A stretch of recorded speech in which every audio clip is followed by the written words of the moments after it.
and the ancestors are looking out for us. God haze is exposing them, man.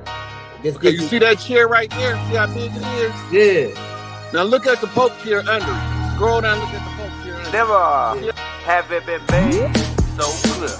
Young TV.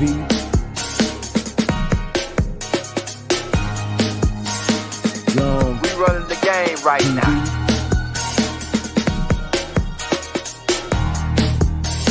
Young TV. Time to take over.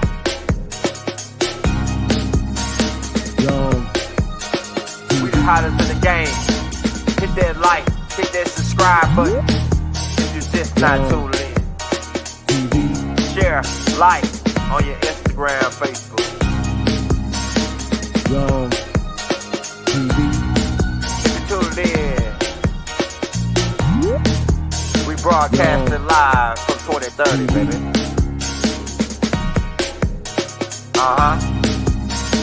Young TV.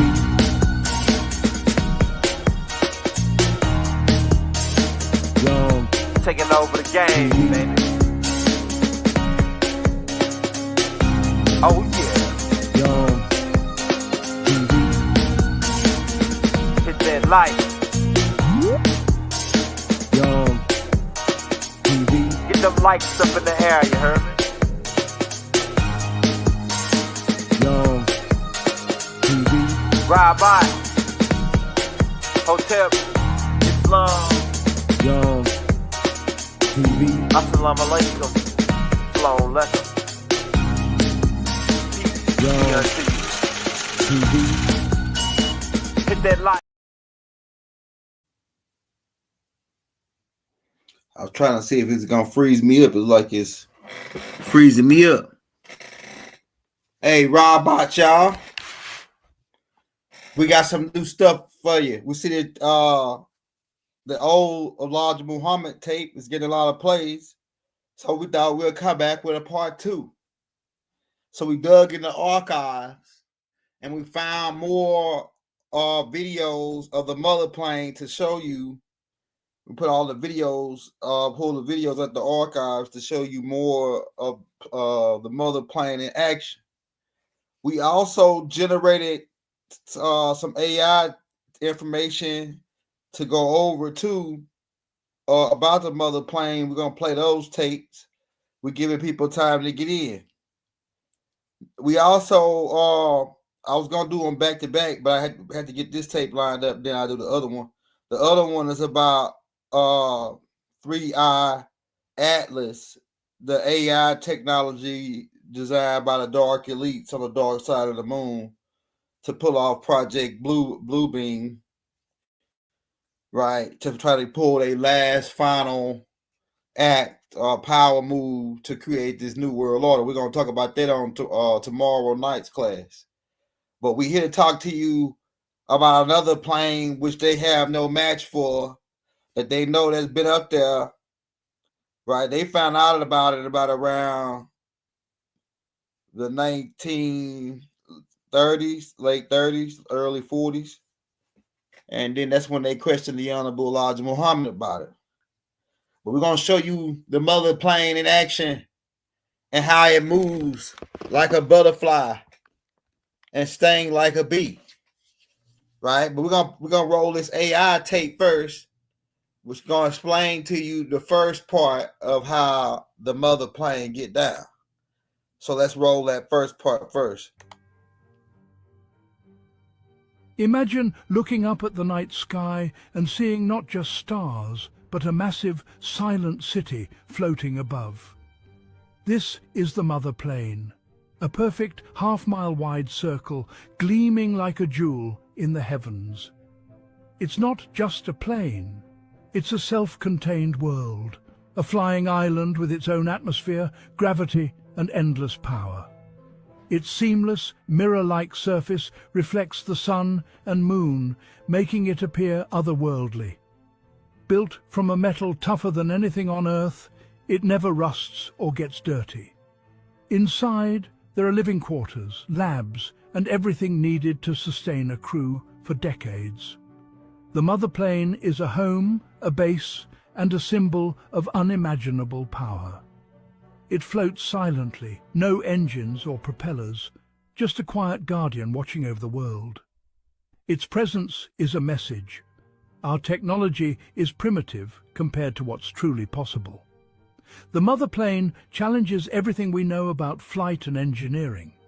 It's a reality check, a floating question mark asking, are we ready for what comes next? This is not science fiction. It's a vision of what could be, hanging above us, daring us to dream bigger. Imagine a city in the sky, built not for war, but for hope and protection. It's a testament to human imagination and the mysteries that still wait above our heads. The Motherplane is more than a machine. It's a promise of a new era. It's a silent observer, a symbol of power and possibility. When you look up, remember, the sky might be hiding more than you think. The Motherplane is a reminder that the universe is bigger and stranger than we can imagine. It's not just a marvel of engineering, but a beacon for the future. What would you do if you saw it? Would you be afraid or inspired? The Motherplane asks us all, are you ready to see what's possible? Who could build such a marvel? Not aliens from distant galaxies, but a secret alliance of dark-skinned human genius and extraterrestrial knowledge. Inspired by the teachings of Elijah Muhammad, the Motherplane was envisioned as a tool of salvation and judgment. Brilliant, often overlooked scientists, many African American, were chosen for this project. They gained access to knowledge and materials beyond Earth thanks to their partnership with the Greys. These Greys weren't invaders, but teachers, sharing secrets of anti-gravity and cosmic energy. Human engineers turned this knowledge into reality, building the Motherplane as a peacekeeper, not a weapon. Its purpose to end war and oppression, to be a final arbiter for humanity. Imagine a world where tyrants know there's a power that can't be bribed or defeated. Built in secret, the Motherplane serves all humanity, not just one nation. It's a symbol of hope, born from a partnership that crosses boundaries of race and species. The Motherplane is proof that when we unite knowledge and vision, we can create wonders. It's not about conquest, it's about balance and a new future. This alliance changed the course of history, quietly shaping a new destiny for Earth. How do you power a flying city? The Motherplane taps into quantum energy, drawing power from the universe itself. This limitless clean energy runs everything: life support, propulsion, and weapons. Backup systems include advanced radioisotope generators and solar collectors that absorb sunlight with near-perfect efficiency. It can even extract hydrogen from air and water, fueling fusion reactors. The result? Total self-sufficiency. No need to refuel or resupply from Earth. Its power systems are layered and redundant. If one fails, others take over instantly. An advanced AI manages it all, distributing energy where it's needed most. The Motherplane's heart is a miracle of engineering, allowing it to operate as an independent world. It's a sustainable, unstoppable force, defying the limits of physics as we know them. This is not just a ship. It's a new kind of power plant floating above us. The Motherplane's energy is the key to its miracles. The Motherplane is a hive, carrying 1,500 baby planes, each a single pilot marvel of speed and power. These aren't ordinary drones. They're agile, hypersonic fighters powered by anti-gravity. Released in a swarm, they fill the sky in seconds, moving as one. Their secret? Swarm intelligence. A telepathic network links all pilots, sharing vision and intent instantly. They coordinate attacks with perfect precision, leaving no blind spots or confusion. Each is armed with lasers and drill bombs, ready to slice through battleships or penetrate bunkers. The swarm is the Motherplane's first line of offense and defense. Attacking the Motherplane means facing a tidal wave of perfectly synchronized deadly force. These planes don't need runways. They drop and dock mid-flight, always ready. Their unity makes them unstoppable, their technology unmatched. The Motherplane's swarm is a dance of destruction, impossible to outmaneuver. It's not just a fortress, it's a living, thinking army in the sky. To challenge it is to face the impossible. Now, that's the first part of it. Now, let's talk about some of the stuff that it talked about. And we're going to get into Bob Lazar explaining some of the mechanisms on the Motherplane. Rob Bob, if you come in, hit that like, hit that subscribe button. Now, the Motherplane, like we say, has been up there since 1929, according to what Elijah Muhammad taught. And we got it's several witnesses. We got to bring some witnesses on right now from the government saying that they know it was up there. They even arrested Elijah Muhammad, like I said, in 1942, and ordered him to be brought in for questioning about this Motherplane because he was talking about what they had witnessed. They had witnessed it first, and then they found about the Honorable Elijah Muhammad talking about it, and so they wanted to question him. How did he know? How did he know about it? Who taught him about it? Because we know for sure this is government classified information, and they really was questioning the Honorable Elijah Muhammad to try to see how he got government classified information. But they had just found out about it. But to play some clips on it too. But yeah, the Motherplane is a half a mile by half a mile for you newcomers that don't got the book, the Motherplane by the Elijah Muhammad. Yeah, it's a whole bunch of frequency wars going on. So what's happening is, like I say, the elites are making the so-called elites are making their final move. They pulling the card, the Project Blue Book card, just like we thought they was gonna do. We're gonna get more into that on the next tape, but Project Blue Beam is gonna get sadly mistaken or gonna get set down by the Motherplane. That's why we're telling you about the Motherplane too right now, because they coming with this invasion. And the thing is, when you come with when they say it's coming from off world, it's really coming out the dark side of the moon, because it's a dude that came out, a whistleblower that came out in Arkansas and said that they were hauling a whole bunch of parts to the moon, building a big huge ship, and they were hauling parts to the moon. And they talk about this in the Fourth Reich. They got a movie called The Iron Sky. I think that's the name of it. When Hitler, the Fourth Reich, they went to the dark side of the moon, was building this super craft, right? And then they was going to use this super craft to come back and take over Earth. That's the whole philosophy of this 3-eye atlas. Atlas means a map, right? The 3 is dealing with the 3 dimension, and the I is dealing with artificial intelligence. But we'll get into that on the next class.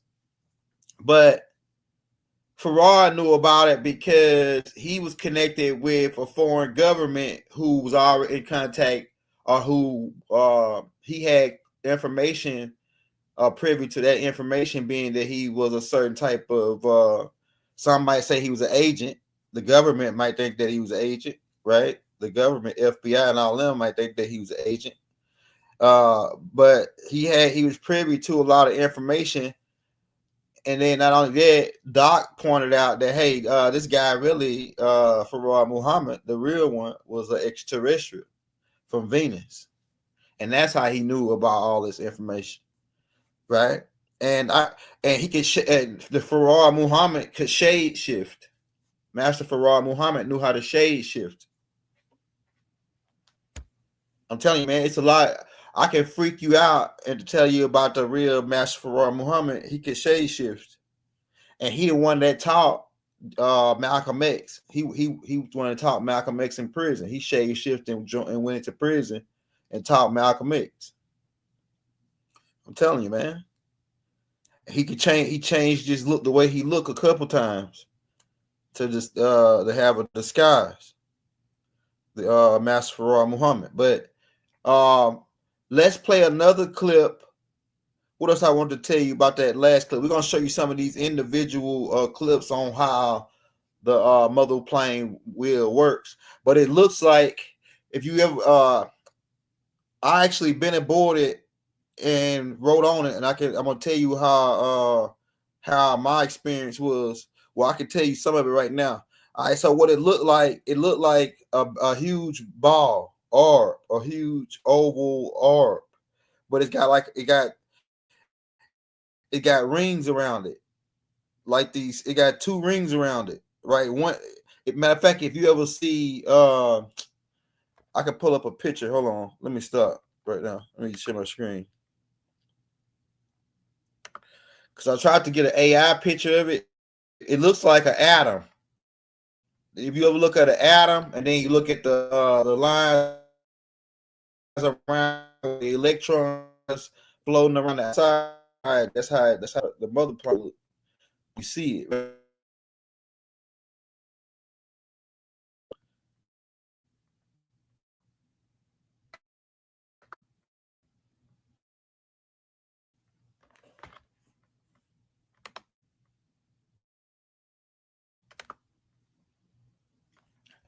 Yeah, I see they gonna let me share my screen. They gonna keep on freezing me. And look at this. I'm looking at my internet bars, and my internet bars is 100%, but then it frees me on screen. So I don't want that, but it's all good. But just picture in your mind an atom, right? And picture the electrons going around the outside, right? Like a ring. So it's two rings. And just picture Saturn, how Saturn look with the rings around it, right? Picture how Saturn look with the rings around it. But then picture another ring going like at another angle around it as well. It's like really like a force field around it. Now, let me show you a video, and I'm now imagine being aboard this craft and it's moving like this, but you don't even feel the move. Imagine walking outside and just chilling on the porch, sitting down, watching cars flow by, and you don't feel like a movement like this. But imagine if you on a ship that's moving like this, but you can't tell when you're on the inside, you can't even tell that it's moving like this. So let me show you this video of this of the wheel. All right, check out this video because it showed this in this little clip I just played. But check out this video. Now, if you watch how the wheel move right here, you'll see it moves like a butterfly, or move like a bee, really, like a bumblebee. It moves side to side. And if you look at it close, you can see the rings around it. Right? This is a picture of somebody taking it. You can see the rings around it. It look like a small, like a ball with a disc, like a disc. It's like a small version of Saturn, but it's really a half a mile by half a mile. If you see how it's moving side to side like that, we're gonna run it back for you. But this is a picture of the wheel. Now, from far off, it looked like a ball of light moving around. Right, here's a snap of it. Hold on, let's run it back. Let's run it back one more time so you can see how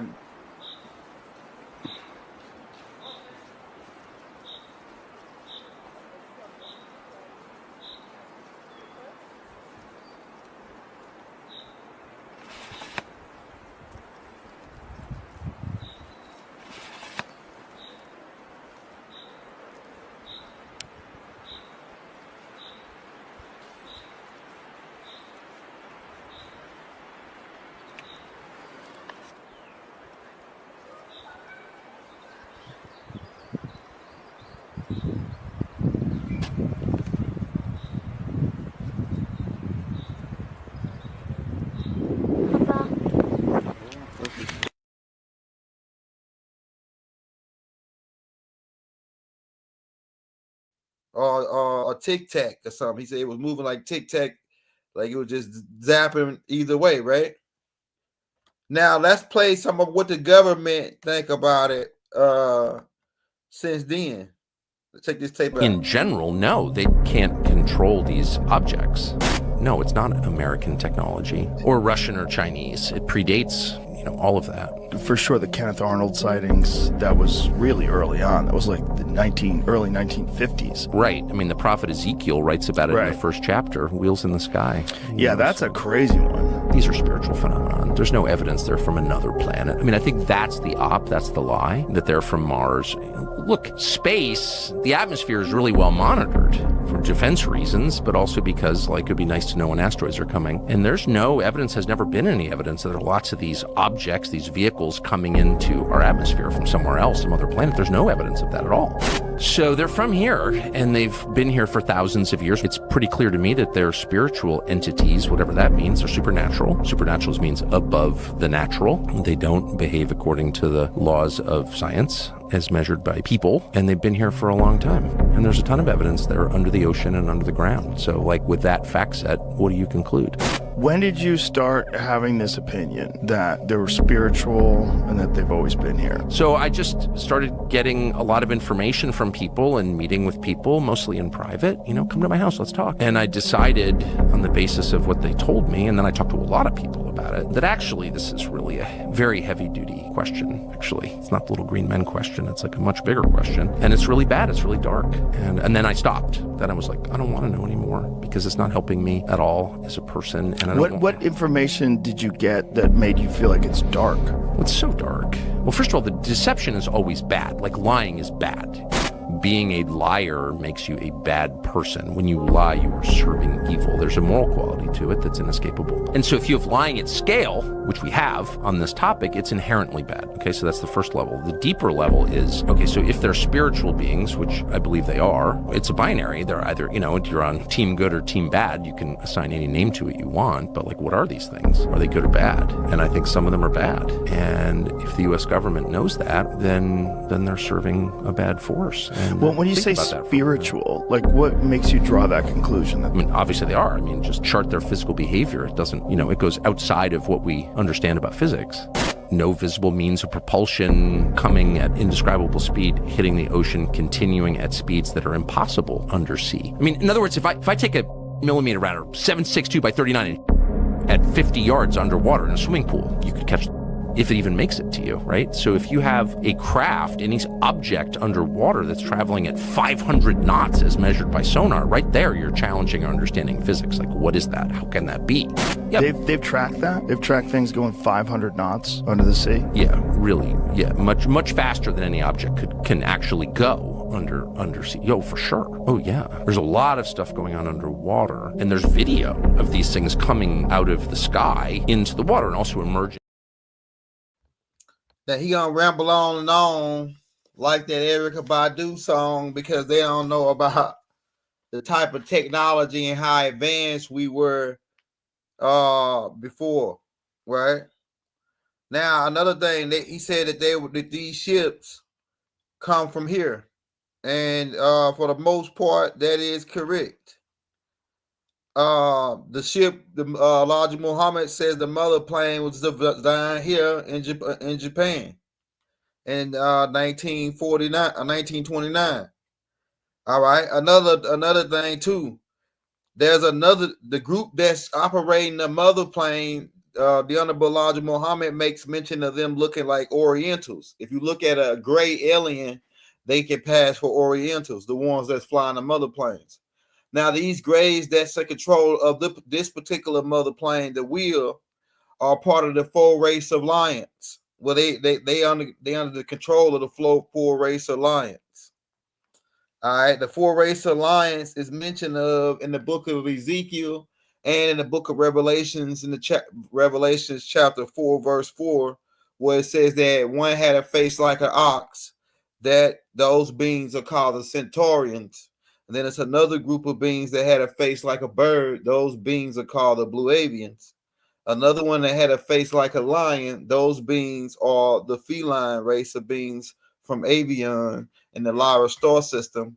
and I think it was another one that had a face like a man. And these are the black extraterrestrials that everybody that you're talking about, that's in control of the wheel and in control of the crystal city. Some people refer to them as the Anunnakis, the 7-foot dark skinned black extraterrestrials. They are the one that's in control, the head of the Four Race Alliance, who's in control of the Motherplane, who's ran by a group of biological extraterrestrials who are really robots, that was created by the Four Race Alliance, called the Gray Aliens. This particular group is called the Ramadians. They are the good ones. The bad ones are called the Markabines. They actually the ones that made the deal with Eisenhower in 1954 at Edwards Air Force Base from Orion. They call the Orion Crusaders. But these other guys are from Zados, who are the ones that man the mothership, and they work for the Four Race Alliance. That's they really metaphorically put it into the Bible, but they didn't explain to you, hey, those were a group, those angels that they talking about, this cherubims, were really a group, different groups of extraterrestrials, and then they made an alliance with each other. And this mother plane, like Elijah Muhammad said, was the information was translated from the head of the humanoid extraterrestrials, which would be the Anunnakis, who he mentioned of 24 scientists, which they talk about these same scientists as the elders in the Bible, as the 24 elders, right? And so these 24 elders are the humanoid part of the Four Race Alliance, who are in control of the Mother Plane and Crystal City, and they black extraterrestrials. Well, I know y'all like my Moors in here. I like the word black, right? But they, you know what I mean? They dark skin. They look like us, right? These beings, they are ancestors. Some of the species, right? So they created the grays on Mars a long time ago as to do expeditions on other planets, which they couldn't breathe on because they breathe a different type of high octane hydrogen type mixture of gas, right? And that's why they screened before they come down here. They skin was green. These humanoid extraterrestrials, but this plane was put up there because these 24 scientists mention of in Revelations chapter 4 verse 4. They like Elijah Muhammad said, they come and they pre-write the history for a certain amount of thousands of years, and they seen that, hey, at a certain point the devil gonna get a hold of nuclear technology and this other technology. So they really was able to step in.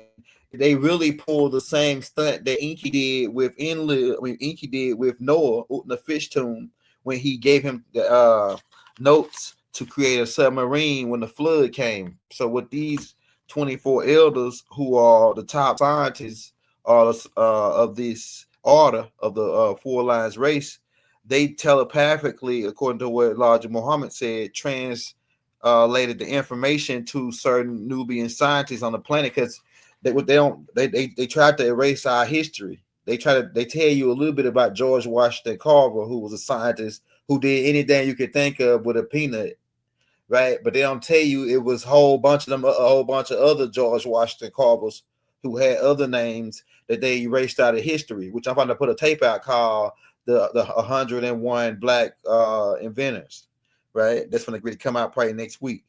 But it was way down before, let's say, before Rockefeller really took over, before like the 1950s, like 1940s. It was a whole bunch of Nubian scientists. Really, still to this day, they really just pay them to stay in the basement. They started paying them to stay in the basement after the 1930s, and they take their inventions. They pay them, and then take the patent and put their name on it, just like the light bulb and all that, which was really created. Most of all of this stuff that's over here was created by Nubians. Xbox, stoplight, cell phone, etc. Most of you people already know this.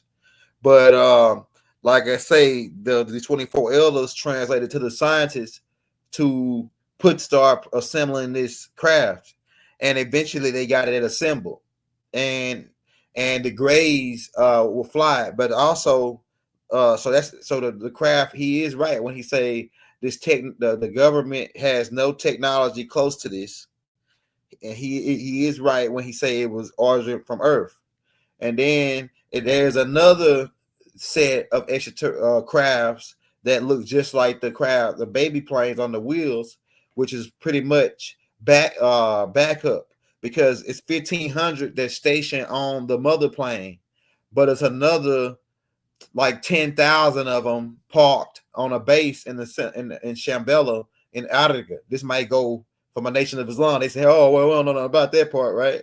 But because they ain't got the other part, that because they didn't line up with Elijah Muhammad said line up with Imam Isa al-Hadi al-Mahdi, the one that had the letter come with the Book of the Lamb. That was Imam Isa al-Hadi al-Mahdi, who is Dr. Malachi York, who came with the Book of the Lamb, and he the one that came with the other parts of the information to really bring it all together for us.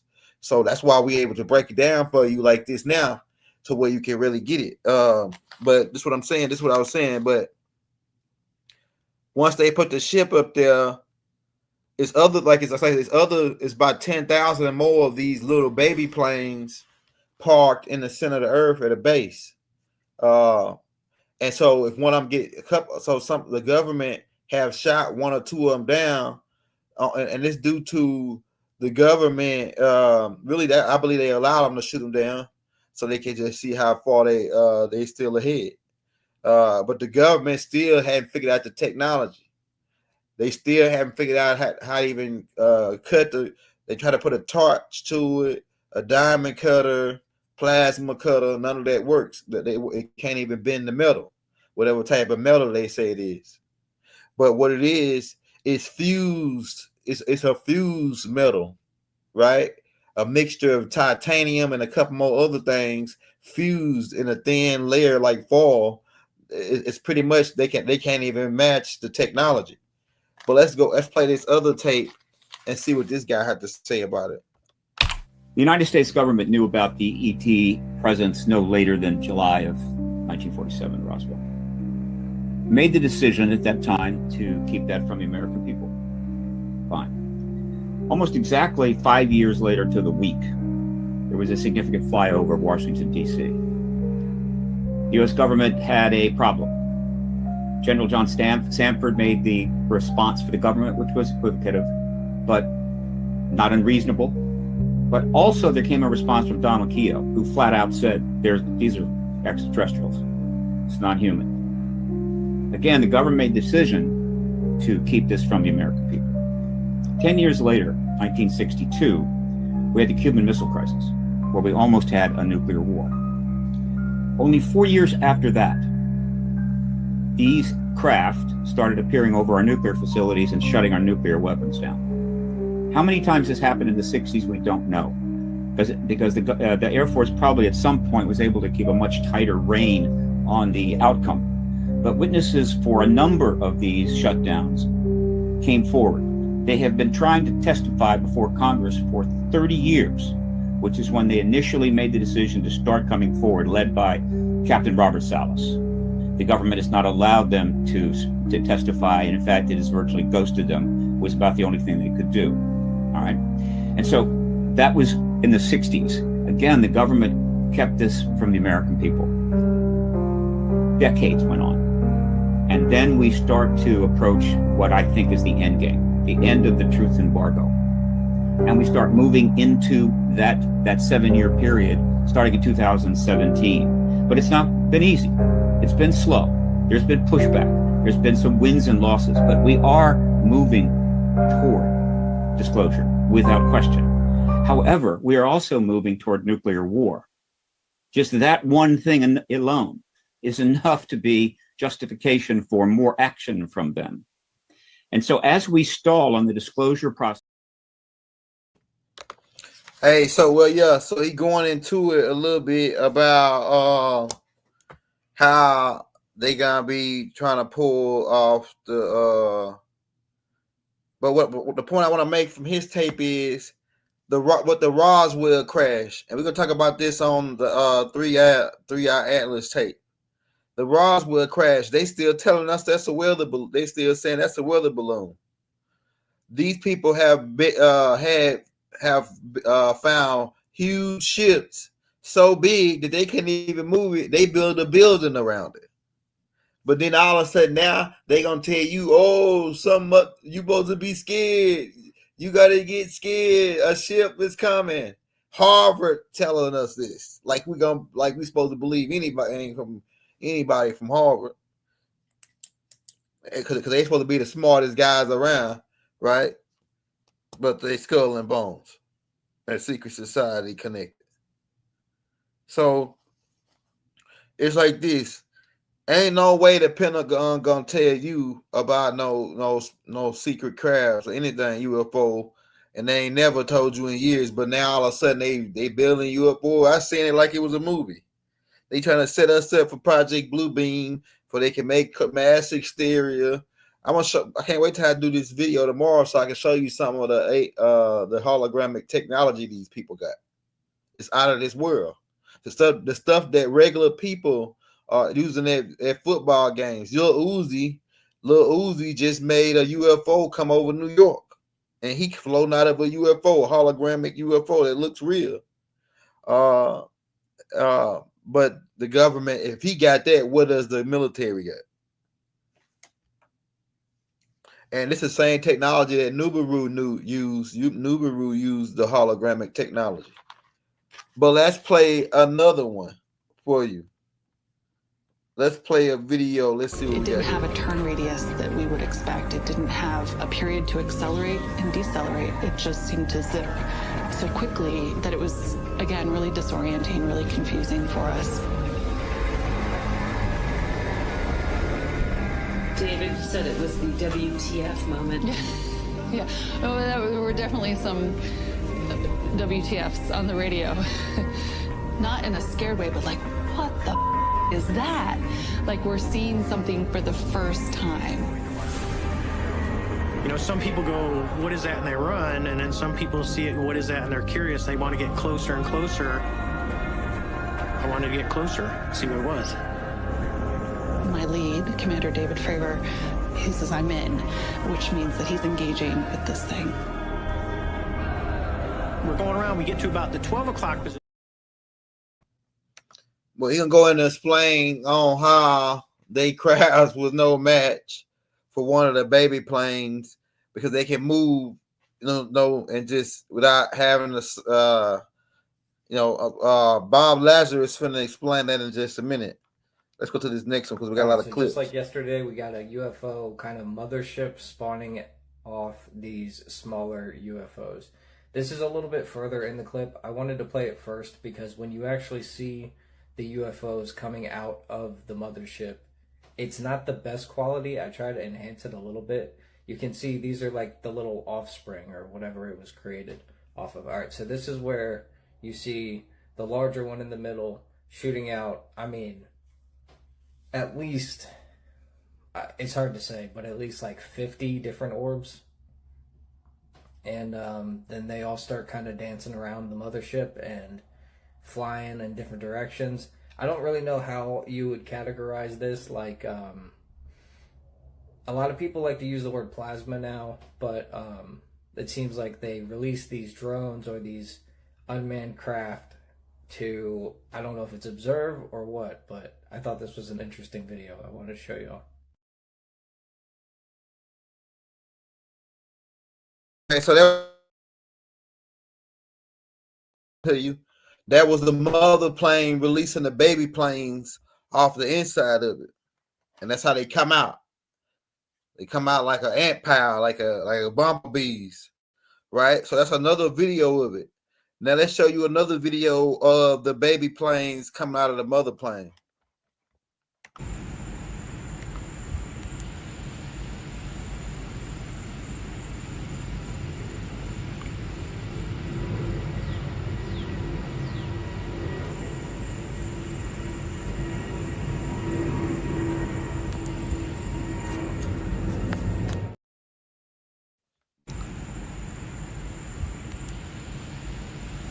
Now, when you see them take off like this, that's how you know that it's extraterrestrial crafts, because government ones don't got that type of pull off. See how they just pull up, they turn into ball of light and just disappear. Now, Bob Lazarus is going to explain why he had a light around him. But let's see. Yeah, but what you seen is they came out, right? And then that's the ionic particles around it from the air, right? From the air pressure. And then boom, you get them darting off, right? All right, let's show you another one. This one right here is somebody in the Pacific Ocean spot the baby planes doing a test unload formation. Look, nothing in the sky at all. And then all of a sudden, bam! What is that? Anybody tell me what that is? We're in the middle of the ocean on a ferry. Nothing around. Look, nothing around. No land, no nothing.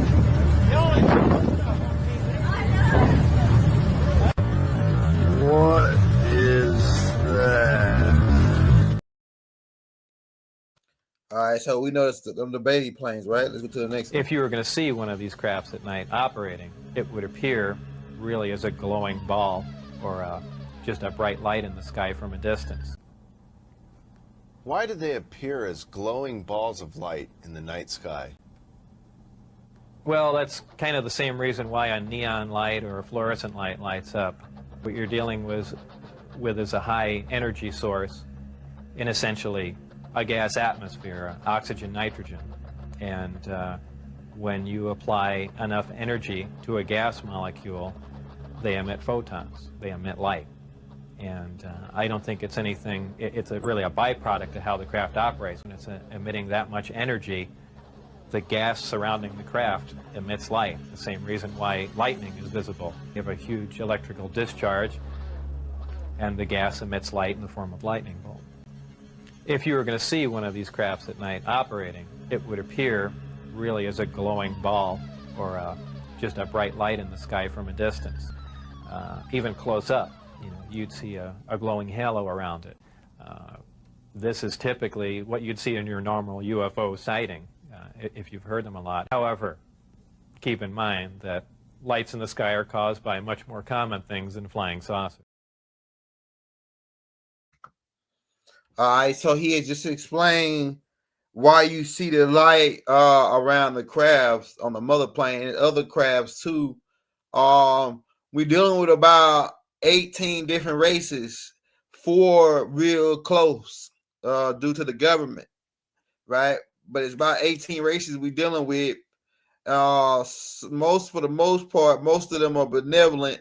We got about 2 or 3 races, maybe 4 out of that bunch that's not good guys.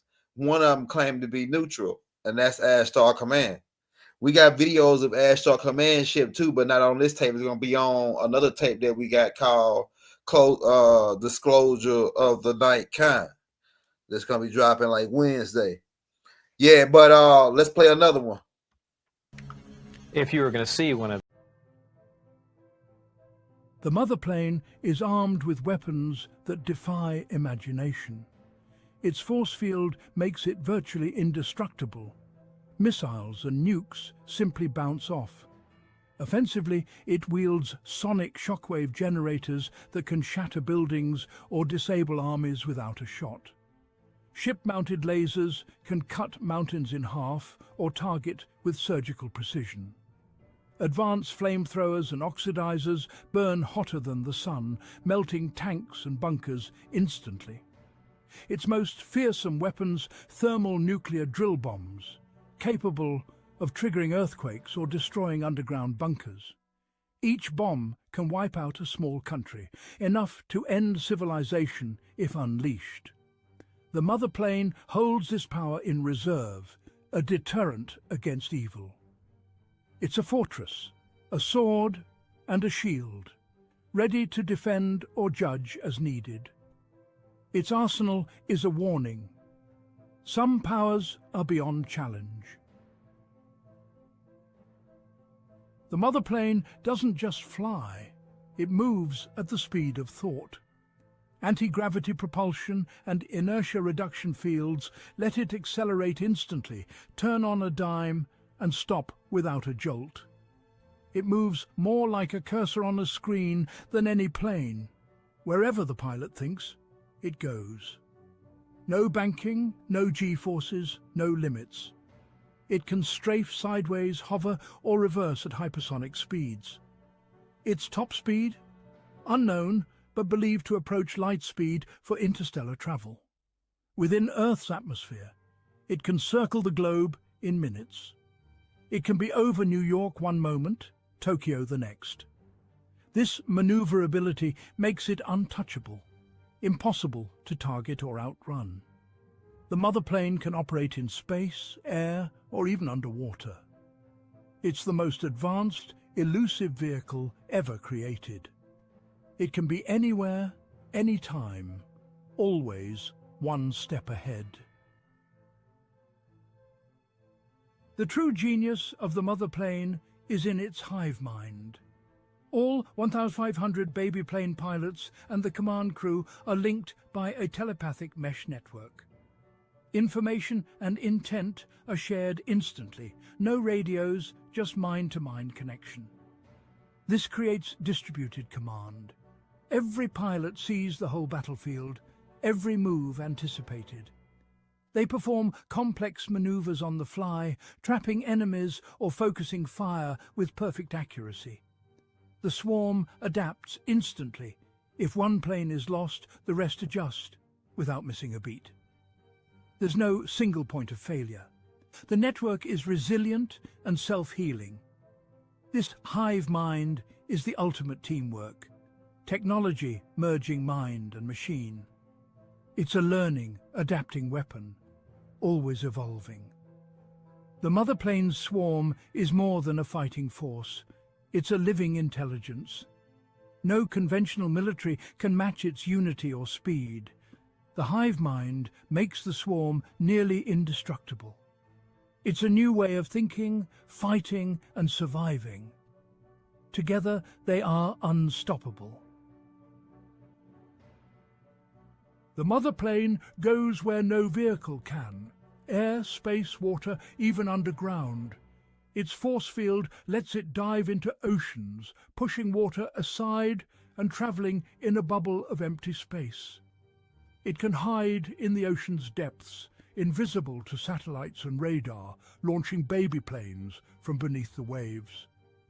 But its most mind-bending power, dematerialization. By vibrating its atoms, it phases through solid Earth, mountains, buildings, even the planet's crust. No tunnels, no trace, just silent passage. It can hide anywhere, deep in the ocean, inside a mountain, or high in the sky. There's no barrier it can't cross, no place it can't reach. The Motherplane is a master of all domains, a true ghost in the machine. It turns the entire planet into its playground. This is not just flight, it's total freedom from physical limits. The Motherplane is everywhere and nowhere all at once. The Motherplane's crew is as extraordinary as the ship itself.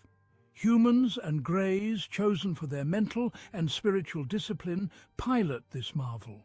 They connect through telepathy, forming a unified consciousness stronger than family. Their mission isn't conquest, it's protection. The Motherplane is Earth's guardian, intervening only to stop catastrophic threats or protect the innocent. It's the ultimate check on power, a warning to those who would rule by fear. For the rest of us, it's a symbol of hope, a promise that a better world is possible. The Motherplane is both sword and shield, ready to bring judgment or peace. It ensures no one group can ever control the fate of the world again. Its presence changes everything, quietly shaping a new era. The great wheel in the sky is a beacon for humanity's future. It's proof that, united with higher knowledge, we can create wonders. The Motherplane is a promise. A new world is within reach. Yeah, so these grays, like I say, the ones that fly the Motherplane are called the Ramadians, and they were created by the black humanoid extraterrestrials, which is our ancestors. Some of them refer to them as the Anunnakis. The Bible call them the Elohim, right? In Egypt, they call them the Netarus. Other people got other names for them, but they are the grays are really robots, and so the head leader of these beings that fly, it's a head leader of these beings that fly the Motherplane. His name is Krill, right? And he pretty much control all the whole 1,500 of them, pretty much, like, because the 7-foot tall ones control the little ones, because the little ones are just clones of the 7-foot one. So Krill got probably maybe about 100 million clones, maybe a little bit more. It depends on how the wars been going and how fast they making. Because Krill and them can now reproduce due to the treaties they made with the Anunnakis, mixing with the Riskians. But he probably got a whole bunch of clones. But these clones fly the ship, and then he can control them mentally. If you listen to anybody that had that ever came in contact with, now you're not talking about it says wicked Krill, right? Krill is not the bad one. The bad one is his brother that's being impersonate him, who is the leader. His brother is the leader of the marker beings. The ones that made the deal with Eisenhower and them at Edwards Air Force Base. Those are the bad ones. The ones that be abducting cows, slicing their insides, abducting children, blending them up like in a blender. They got a underground. These bad ones, the ones that's the Krill's brother is the leader of the marker being grays. They call themselves the Orion Crusaders. They come from Betelgeuse, out of the Orion galaxy, right? And these guys, they pretty much, what they do is they abduct people. They abduct women, take their fetuses. They the ones that have been abducting the cows and slicing their intestines out, because these particular ones, they got the same kind of type of intestines as cows, and they use some of the cow genetics to make clones, because they clone themselves, right? That's how your government got the cloning technology from these guys, and some of it through Hitler and Ashtar Command, because Ashtar Command do the test tubes cloning for their species. But these guys got underground bases co-op with the government, and they was here before the government. These grays, even the Riskians, were here before the government, and these dark-skinned black extraterrestrials was here before the government. All right, but the bad grays, who is Krill brother them, they abduct people and children and put them into a blender. Like, say if you got like a whole bunch of fruits and put them into a blender and blend it up to a juice and drunk that, make you a juice, right? Well, they do that to humans. They put a whole bunch of humans in a blender, blend them all up real fine, like and they mix like some powder up in there, and then they got this underground huge swimming pool. And so they'll pump after they blend it all up, they pump it through this tube. I had a video of it, but the video some kind of way got stripped off my laptop, right? But they pump the stuff through this tube, all the what they blend up of the humans, pump it into this. They let it rot first. Once they blend it up, they let it sit for a while so it's stanky, and then they pump it into this tube to this big old swimming pool, and then they go down there and swim in it, because they absorb it. They absorb the nutrients out of this goo that's blended all up through their skin, right? These marker beings, these bad grays. So that's the ones you're talking about when you talk about the evil ones that was doing all the abductions with the humans, and because they made a deal with they was only supposed to abduct like 200,000 humans, but they went triple and quadruple that times on the humans that they were adopting. And then some of these sick jokers, because they were doing a energy test where they absorb certain energy, right? So the government was co-oping with these guys and adopting people and raping them and filming it and doing snuff films with the great man. They doing snuff films with the marker beans, the government, allegedly. All this is allegedly from the certain whistleblowers, right? They were doing snuff films with the Grays, right? That's crazy, man. That's like some weird. That's like you don't even want to think of, wrap your mind around. Hey, the government doing snuff films with the Grays on random humans. You don't even want to wrap your mind around that type of stuff, right? But like I said, this will. Matter of fact, let's get into Bob Lazarus. Can he explain? In 2011, this bright light was captured over Jerusalem, hovering, then dropping down to the buildings. It seems to stop for a moment, but then suddenly shoots straight up into the sky. The ball of light appears just above roof level, then there is a flash of light that stuns the person filming, and in the blink of an eye, the orb is gone. Whoa. Is this an alien craft or a natural phenomenon? Of course, it's an alien craft. It's one of the baby planes. Like I say, and ain't many. This is another thing too. How you know that the government thing, all the stuff that they're saying is a bunch of crap, right? About that mother plane is not finna let no off-world beings come in and do nothing to this planet. They gonna have to get past the mother plane. Hey, mark my words and overstand me correct. The mother plane is up there. The government knows it's up there. So when they come with this fake AI mothership that they created on the dark side of the moon, because a guy already brought a guy from Arkansas, which he came up missing right after he made that speech and said, we was wondering why they was hauling all these parts to the moon. Now some people say they had made it to the moon. Well, let me bust your bubble, and you don't gotta believe me. It all gonna come out soon. When they faked the moon landing, I think it was during the time of Kennedy, when they faked the moon landing, they had already been on the moon for about 10, 15 years before they faked the moon landing. They got on the moon through Hitler. See, the first people from Earth, as far as the humans and like nations, the new nations, because there's been so many nations, but the new nations, under the new nations, the first people that make it to the moon was the Germans. Then after the Germans, it was the Russians.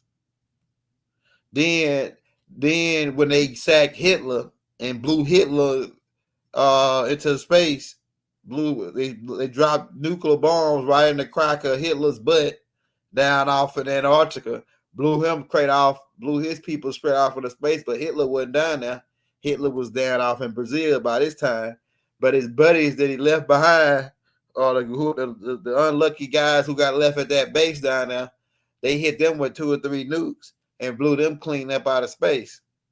And then the radiation was bad, so they couldn't make an attempt to go into the center of Earth from the bottom. So they sent Admiral Byrd to the North Pole.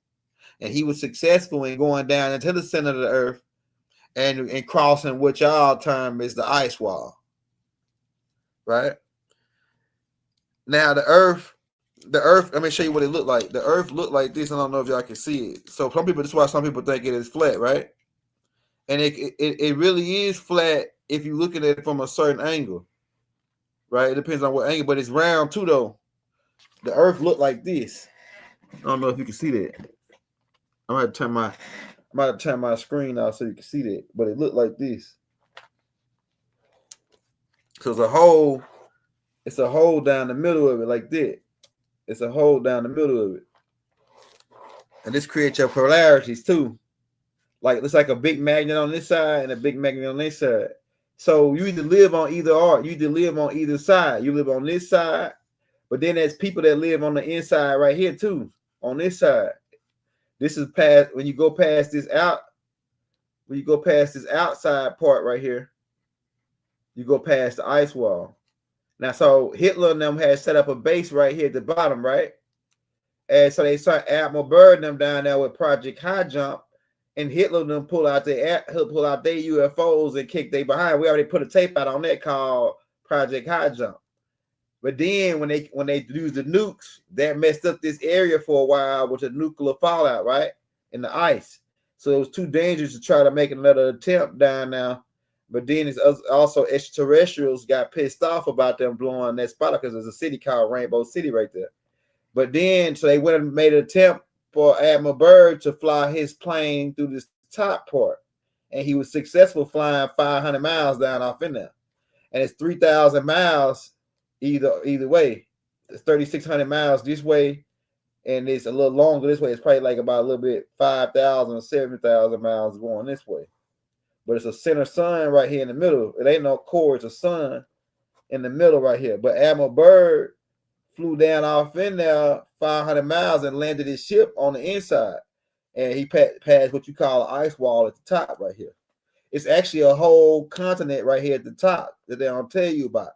They got old atlas globes that show you that it's a whole continent that ain't iced out at the top before you go into the hole at the top and past the ice wall. It's a whole continent at the top right here where they don't even got it on the maps, and it ain't even ice on it. It looks like Australia right here at the top. But yeah, we'll take a couple questions before we get out of here, man. What y'all got, man? This is the Honorable Elijah Muhammad's Motherplane Part 2. Yeah, so that's an inner world, and you live on the outside of the ice wall.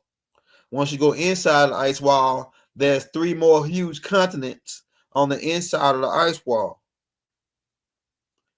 and it's animals that you thought to be extinct. And beans and the plants grow extra big. The strawberries grow extra big down here in this place. And like I said, it's another 10,000 of them baby planes parked down there at the base. And sometimes those will come out if they have to.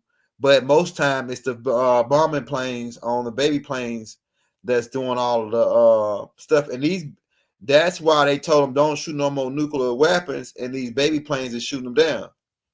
But like I said, these planes are flew by the Greys, but those Greys are really robots, android robots created by a black race of extraterrestrials. One group you get one name for them is the Riskians. The Riskians, right? We got a whole tape out called The Riskians, the movie The Riskians, right? You can go watch that movie, The Riskians. You also can watch the movie Riztech that we got out. And you also can watch the Planet Nibiru movie that we got out. There's also it's more than one of these wheels. Ezekiel make mention of it, like I say in the Ezekiel, right? But it's more than one of these wheels. It's actually 5 of them up there, right? But it's only one that be out there because that's all they're gonna take. All they take is one, but it's actually 4 more up there. But those 4 guard the Crystal City. It's a whole other city up there that's way bigger than the mother plane is about half a mile. But it's another plane that's mentioned of in Revelations chapter 21, where it talks about a crystal city that's 1,500 square miles, and it gives the dimensions of it and the designs of it. This ship comes out of another huger ship called Nibiru, which is flown by these black extraterrestrials. And that Crystal City is controlled by the 24 scientists that the Honorable Elijah Muhammad talks about, which they mentioned of in the Revelations as the 24 elders, right? And it's 4 more of those ships similar to that ship. They guard these, they call them the 4 winds or 4 beasts. And that's also ties back into the crash with Nibiru and the 4 winds with the ninja fleet. But it says, all right, so are you talking about the mother plane, Elijah Muhammad's mother plane, or are you talking about 3-eye Atlas? 3-eye Atlas is not coming, it's coming to the planet, but what it is is it's a train looking UFO, but it's really AI drone technology that's created by a dark space elite government, right? Who spent billions of dollars to create this, pull this last little move off. Where they telling you it's passing by the moon, but it's really leaving from the back dark side of the moon. And what their whole plan is to have this thing pull up, and then it unloads. They also got stage. They got about maybe 40 or 50 of these man-made UFOs that they created at S4 from reverse engineered stuff and from Hitler stuff. The reason why they don't got that many of them because they need to run off this thing called element 115 omnicron, and they only had about 500 pounds of it, according to Bob Lazarus. Let me play that for you. Bob Lazarus make mention The one I of worked that thing. on was kind of sleek looking, and I gave it the name of the sport model. With the gravity generators running, is there thermal radiation danger to the crew? At the time that I... Now, scientists aside, what was your emotional response? What were you thinking? Describe the gravity amplifiers for us. And this clip shows a man pointing a laser. The lower level of the craft, the floor itself is hexagonal, little hexagons. Did they, the aliens, give us element 115 in large quantities? Element 115 is a super heavy substance that powers the reactor. Did they, the aliens, give us element 115 in large quantities? Whether or not it was given to us, I can't answer that question. However, I was told that we have 500 pounds by one of my co-workers. How it was obtained and where exactly it came from, I don't know. Whether it came in one of the crafts or it was separate cargo somewhere. Anyone can speculate, but I was told that was the figure. All right, so they got the element 115 to 500 pounds from a deal they made with the marker being grazed from the Orion Crusaders, the bad guys. It was like a payment for to be able to. It really was a payment to be able to for humans to take human cargo, pretty much. So it stands the reason that in galactic exchanges they exchange minerals. Minerals are more valuable, not no cryptocurrency. The Grays didn't trade cryptocurrency. They traded element 500 pounds of element 115 for some human booty, right? For human booty, right? But yeah, but like I say, the element 115 is what power the anti-gravity reactors, which runs off electricity and like I say, anti-gravity. And the government only got a hold of, like I say, a certain amount of pounds of it, like he mentioned, and they only got a couple amount of these ships. So, and then not only to mention that, during a certain amount of time, it was a Gray that was working with them, one of the good Grays from Zados, who they nicknamed J-Rod, who these particular group, they're the ones that got into the war on Rajat, the nuclear war. They really lying saying that they us from the future, but technically you can say that, but they're not really us from the future. They just travel from a long distance. They really created android robots by us, right? They lying to the government. These bad ones lying to the government, telling them that they of us from the future. But they really the good one that they was working with, named J-Rod, who got into it. They got into a nuclear war on their planet Rajal, and they escaped and went to Zados Reticuli, right? Which is about 39 light years away. It was 37 point some light years away, but now I looked it up to say it's 39 point light years away. Zados Reticuli, and it got Zados 1, Zados 2. But these particular guys were suffering from a nuclear radiation syndrome, and they needed help trying to upgrade their genetics to try to breed out this syndrome, right? And so they came really for research, but the government pretty much used them. But what I'm getting about that part is they were taking samples of skin off of J-Rod, and they already had the cloning technology, and they was already doing the crossbreeding down at Los Alamos, crossbreeding animals with humans. So they decided to cross breed these humans with grays and make their own hybrid alien race on the dark side of the moon and underground at these bases. And their plan was to use some of these ships in combination with Project Bluebeam, which is advanced holographic technology. We're gonna get more into it on this tape that I'm gonna do tomorrow called 3-Eye Atlas. I already put one out about it on the AI side about it, breaking down their plans to how they're gonna use it. But they plan to use those ships in cohesive with the holographic technology and the laser weapon from Star Wars with Red Ronald Reagan. They're gonna shoot down lasers and attack random people that they got on the list, bad guys or dissidents. All of a sudden get zapped, their house get blew up or zapped, or their car get blew up with a laser because they're dissident. And they say, oh well, it wasn't us, it was the mothership. They zapped, just all of a sudden zapping all the dissident guys, the guys that speak out against the government. Only the guys that speak out against the government is getting zapped by these aliens all of a sudden, because it's a bunch of crap and a bunch of Project Bluebeam. I'm gonna tell you, they already used they already test run the drones in Operation McGuire when they launched the drones in New Jersey. That was Operation McGuire, the test run. And then they already did the laser test when they did the California fires. They already tested, and they don't work on blue top houses, right? So they found that out. They don't work on blue top houses, and they're trying to work a way around that too, right? These suckers, but they ain't got that much time to work around it on that part, right? But their combination with all that, they gonna conglam all that and then use the news media to make it seem like, oh, this is somebody alien just got a slice of a guy's behind and he's munching down on it, and it's on the news everywhere. They gonna put it everywhere, man. Why would they tell you anything? They still telling us the Roswell crash is a weather balloon experiment.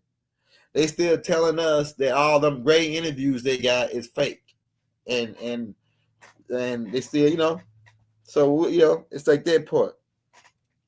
But I'm gonna get more in depth into that on the Atlas tape tomorrow. I'm gonna talk more on that topic, on why they all of a sudden now the Pentagon. Name me one time the Pentagon ever told you made an announcement about anything about UFOs or aliens. Name me one time other than this. And then on the news, if you listen to in the language they speak, they say, "Oh, it's something on the way. You should be scared." Why you gonna tell me what I should be doing? It's a 12-mile mother. You should be in fear. You should be scared. You should be worried. This is how they talking on the news. It's like a subliminal, like they trying to set us up for something. But the malfunctions of their plans is they rushing this stuff, so it ain't gonna work. They already saw how people were shooting their drones out the sky, how they were malfunctioning, and they really don't got total control. They hadn't really worked out all the kinks in this plan. So those kinks is what gonna be their downfall. Those kinks in the rushing the plan gonna be their downfall. Cause people ain't going, man. This is yeah, so it says is we going to get into technology tech risk? Yeah, I got I got a tape out. Hey, shout out Sister Karima. I got a tape out on the Riz Tech. Like you might have already watched that one. But Riz Tech, the stuff that's happening, they trying to pull off, it's not even, they pulling off some stuff that's about 50 years ahead of you. And the reason being is the government stay 50 years ahead of you in technology, the military complex, through a group called the Jason Society. And what they do is when people come out with new technology, that's pretty much it can be used for a weapon. And you got to go through the Jason Society to get a patent. And if they like it, and it can be used as a weapon, they say you can't patent it, and they take it and patent it. They make it better. They pay people to make it better, and they put it as a weapon. So so everything that's all the technology off the ships and UFOs they shot down. These guys compartmentalize the technology just for military purposes, so that they can stay ahead of the public by 50 years, because they've been at war with the United States public or the American people since 1933 in the Federal Banking Relief Act. And so their whole game plan is to pull this aliens coming back. They zapped any like the guys that's speaking out. They zapped anybody that's speaking out. It's not us doing it. It's the alien. The government gonna come on the news like they don't know what's going on, just like they did with the drones. They were the ones that were launching test running the drone. And it's not the whole military. Let me clear this up too. It's not the whole government. I don't believe Donald Trump and his people is involved with this. It's not the whole government that's involved with this. It's the elite dark government who got a few people in place that's making a couple plays. Like they got one guy at Harvard that make an announcement and say, "Oh, I saw a 12-mile mothership on a telescope." Why all these people they got telescopes? Why ain't nobody else pointed out? Why only NASA and a few other people that's got high level up? That's all the people that's showing you this. Why ain't nobody regular with a big telescope? I know somebody they got a telescope that's bigger than a room in my house. They got a whole room that with a window with a telescope inside of their house, and then you can look like light years away with this telescope they got. And why they don't see it? Because they full of crap. That's why. That's why. When you see it. Now that you see it, it's because it left from and they said, "Oh, it's slingshot from around the moon," because it came off the backside of the dark side of the moon. That's why. The dude already blew the cover by them, sending all the parts up there to put it together. And they've been working on this thing since like 1970. That's how long they've been working on it. Since 1970. Go watch a movie called Iron Sky with Adolf Hitler. And remember about the Fourth Reich and the Adolf and this right here, Elon Musk doing all this on stage. Remember all that, tied all them together. Go watch Iron Sky where they built a big old UFO on the dark side of the moon. And then they was launching that UFO to take over the world. Go watch it. Supposed to be they had a weird name for it. It's supposed to be this super weapon. It's supposed to be a super weapon. The ultimate bend over. We want control of your kids and everything that you do. This type of thing. But these guys, when that stuff pull up and they try to unload this these holograms or these drones, them drones finna get shot down. A lot of them gonna be malfunctioning. This whole plan finna crash and burn. It's really this plan that they finna try to pull off. I don't think they should go through. They probably ain't finna go through with it since so many people calling them out on it. They probably finna switch it up since so many of us saying, "Oh yeah, we know what you're gonna do." So they usually try to switch stuff up when you call them on it. But if they try to go on with this move, they finna fail miserably. This is finna be the worst the elites ever failed when they come out with this fake Project Bluebeam and all this other crap. Because people are gonna be filming and say, "Oh, they're gonna be exposing it," just like they was doing with the Charlie Kirk thing. We find out they starting to find out now that the Charlie Kirk thing was an advanced hologram, thing. So it's like an advanced hologram movie where they can show what you can look like you got shot on a hologram. Yeah, they started to find out. We found out that. So it's like. Then, like I say, Lil Uzi launched a UFO. I might can play it for you, but I don't want them to start falling my screen. But I'm gonna play it on tomorrow class. But Lil Uzi launched a hologramic UFO for his album release in New York, and people thought it was a real UFO. It was a hologram. It beamed him down from the hologram. Go look it up. Lil Uzi's hologram UFO. It's crazy, man. And if Lil Uzi can do that, what the government can do? You remember Snoop Dogg came out on with Tupac on stage with a hologram. It's getting crazy out here, man. But we about to get up out of here. If you want to show us some love, we put the Cash App on the screen. We're gonna be back the class tomorrow. I'm gonna get more into this 3i Atlas thing on tomorrow class, because I got a whole bunch of clips breaking down the whole structure of their plan.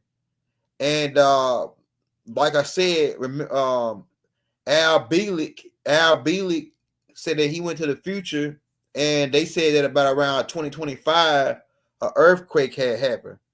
Also, Billy Myers, who was in contact with Ashtar Command, right? We got videos on him too. He said that the Ashtar Command jumped time with him and their craft, and he took pictures about around 2025 of California, and an earthquake had took place. And a part of their Project Bluebeam, when this ship appeared, is to make natural disasters happen, like floods, mainly a major earthquake. The first is supposed to be a major earthquake that's supposed to happen when this ship pull up, right? So they supposed to use all these weapons to create all these natural effects and say, oh, it's blaming on the ship. The ship is doing it. The ship just zapped the building with a laser and caught on fire. They was already, see, they're gonna have it better now. When the California fires, people was already on them, right, saying they shoot using these lasers. But now they really gotta be able to try to get away with it if they pull up some ships, and the ships all of a sudden you start getting hit with lasers and there's a ship in the sky. Everybody gonna say, oh, it's the ship shooting. Nah, it ain't the ship, it's the dark government. And like I said, the whole government ain't involved. I don't believe Donald Trump and his the people that he working with involved. I believe it's the people, but I believe Donald Trump is still a part of it, but I don't believe Donald Trump is down with this move right here. I believe it's a group of people that ain't down with this move. And so they going against the other people that's down with this move. Right? So you got to keep in mind about the devil's kingdom. All we got to do is stay out of his way, because the devil, his kingdom eventually gonna fall because they divided. You got to keep in mind, the Kennedys is a part of the elites, and they still mad about what happened to their son. They ain't forgot about that. The Kennedys ain't forgot about what happened, how the guys up top call or play on their boy. The boy they love the most out of all the boys. They love JFK the most. He was their golden boy.